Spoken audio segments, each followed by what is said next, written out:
Chapter 3. The creature's movements were jerky, its body twisting unnaturally as though it resisted the change. But when it finally straightened, what stood before her was something inhumanly beautiful and deeply wrong all at once. Its chest and mouth were still stained with Richard's blood, the dark streaks marking the pale skin like war paint. The figure's face was angular, sharp, and otherworldly, with a cold and predatory beauty. But its eyes remained the same, glowing, golden, and unmistakably wolfish. They burned with an intensity that felt even more terrifying in this half-human form. Katharina felt her legs weaken beneath her. She wanted to scream, to run, but her body betrayed her, her limbs heavy and unyielding. The thing that had once been a beast now stood tall, its bloodied hands relaxed at its sides, its gaze fixed on her with a quiet, unnerving curiosity. "Speak, unlucky one. What is love to you?" The voice was colder now, more commanding. "Don't you know it is disrespectful to ignore a—" It paused, tilting its head as if searching for the word. A faint smirk tugged at its blood-stained lips. "elder when it speaks to you?" Katharina's lips moved, but the words wouldn't come. Her throat felt raw, the effort to speak as futile as trying to move her paralyzed limbs. The creature tilted its head, the wolfish eyes narrowing. It exhaled a low hum, disappointed. The smirk lingered, its sharp teeth still stained crimson. "Well, let's begin with something simple, so your simple mind can keep up." It straightened the faint light from above, casting an eerie glow on its blood-stained figure. "I am Eros," it said, the name rolling off its tongue like a declaration. "son of chaos, born of the primordial void, The smirk deepened. god of Its golden eyes gleamed with mockery as it finished. love." Katharina's mind reeled, unable to process the nightmare unfolding before her.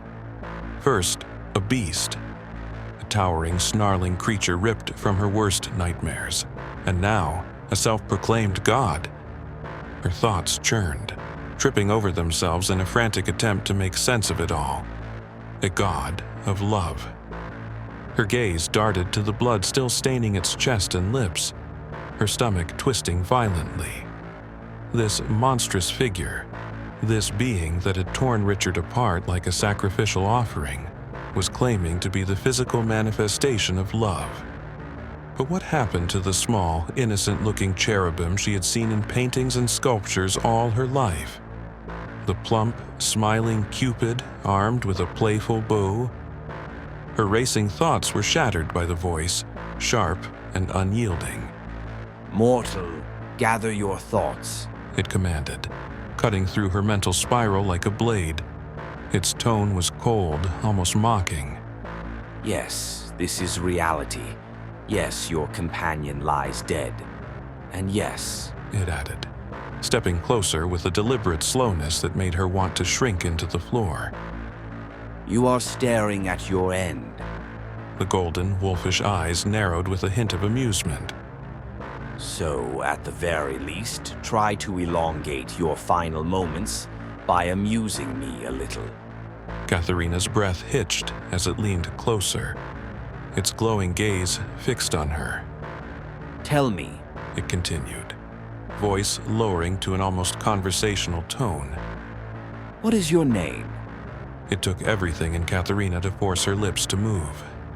Fear gripped her like a vice, her heart pounding so loudly she swore it echoed in the empty chapel. Finally, a whisper, hoarse and trembling, escaped her lips. Katharina." The creature straightened, its blood-stained lips curling into a smile that didn't reach its eyes. "Oh, good. The mortal can speak." The mockery was palpable, dripping from every word. "Good for you." Katharina clutched her trembling hands against her chest, staring up at the blood-stained figure towering over her. The faint glow from the cracked roof cast shifting shadows over its pale, scarred form, making it seem even more otherworldly. Her voice, though weak and shaking, managed to push through the knot in her throat. Why are you doing this?" The question hung in the air, fragile yet defiant, as if daring the god to answer. Eros tilted its head, the smirk fading from its lips. Its golden eyes seemed to pierce through her, unblinking and heavy with judgment.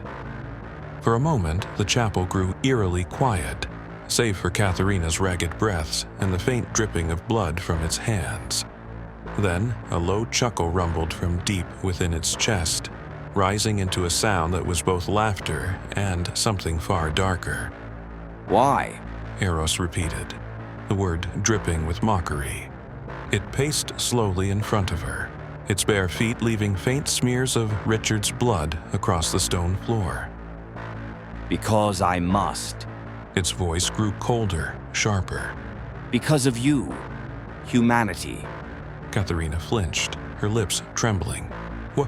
What do you mean? What did we do?" Eros stopped abruptly, its sharp gaze snapping back to her. "What didn't you do?" It sneered, its blood-stained teeth flashing in the dim light. "You, so small, so fleeting, dared to take something as pure, as infinite as love, and reduce it to ashes." Katharina's brows knitted together despite her fear. She forced herself to speak again, her voice barely above a whisper. Did we make you this beast?" The god's laughter echoed through the chapel, louder this time, a bitter, hollow sound that sent shivers racing down her spine. It turned to face her fully, its arms spread wide in mockery, the bloodstains on its chest and hands glinting like grotesque trophies. "A beast?" Eros echoed, tilting its head with a grin that exposed its sharp teeth. "You think I am a beast? No, mortal. I am what I've always been. It is you who shaped this world to make me seem monstrous. And so..." It gestured to its current form, its glowing eyes narrowing. "I adapted." It began to pace again, its movements unnervingly smooth yet brimming with suppressed violence. "Do you know what I was in the beginning?" Katharina shook her head, her heart hammering in her chest. Eros's voice softened, growing distant as if recalling something far, far away. "I was Eros, god of love. Not the hollow love you speak of now, but the true kind. The kind that could ignite souls, that could bridge the void between mortals and gods. My name was venerated with rituals, offerings, and whispers of devotion. Humanity understood then.